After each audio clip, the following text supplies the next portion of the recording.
Okay, this guy's standing up, not enough drive, caught behind the section, but wait, not gonna make it.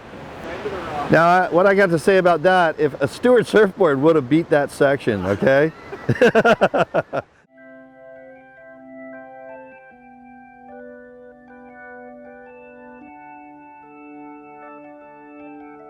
Hi, I'm Bill Stewart, originally from Bowling Green, Kentucky. Grew up in Florida from about age 3, and I live in San Clemente, California. Started shaping boards in 1967. I chopped up old longboards and used those as blanks.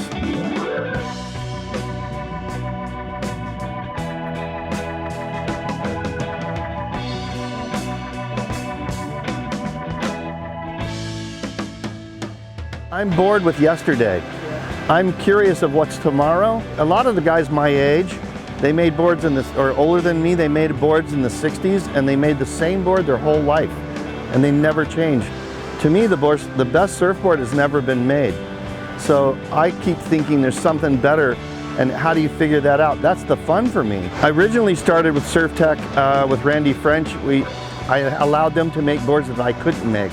One of them was a wooden board. It was vacuum bag veneer, and there was no way I could make that board, so that's the first one, and it came out beautiful. The original difference between my board and every other board out there at that time, I came up with the concept of the beveled rail.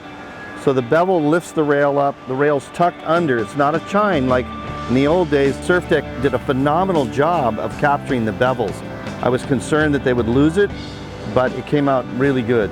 So in the fun board and the long board, you will see the boards have a single to double. The trick to the concave in those boards, it's a long single that's blended.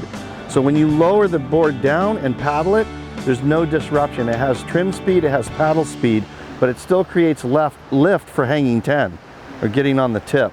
So when you step back, it's heavily V'd, double concaved, so it goes rail to rail and has that loose action that you're looking for. Paddles big, ride small, that's what everybody wants.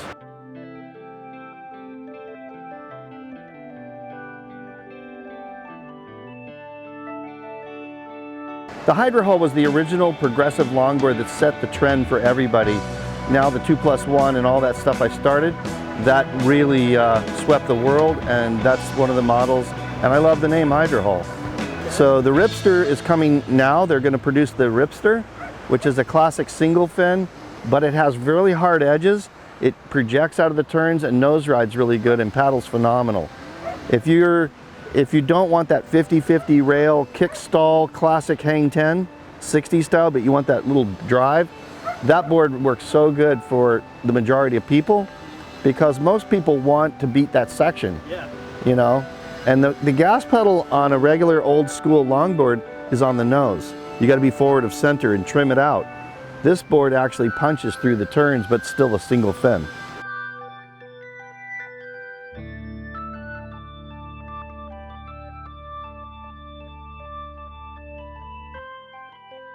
I truly believe that my Hydra Hall soft top is the best riding longboard out there. They're light, they're strong, they ride good, and my pro riders test piloted the 9.0.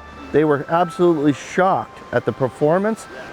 So I think the durability, the price point, and the safety aspect of it is why you would purchase that board.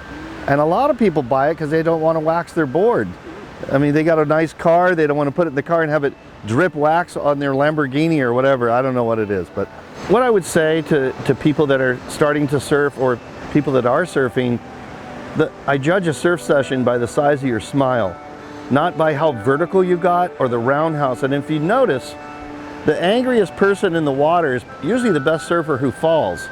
The happiest surfer is the guy that caught a wave and it's his first wave, and he's like got chicken skin and he's almost in tears because he beat a wave down the line. So I think the fun meter needs to be dialed up with people, and the anger meter and I hate localism. I got a real problem with that. So turn all that down and turn up the fun meter. It is only for fun. Let's be realistic. Unless you're being paid a lot of money to surf. I don't think anybody here is.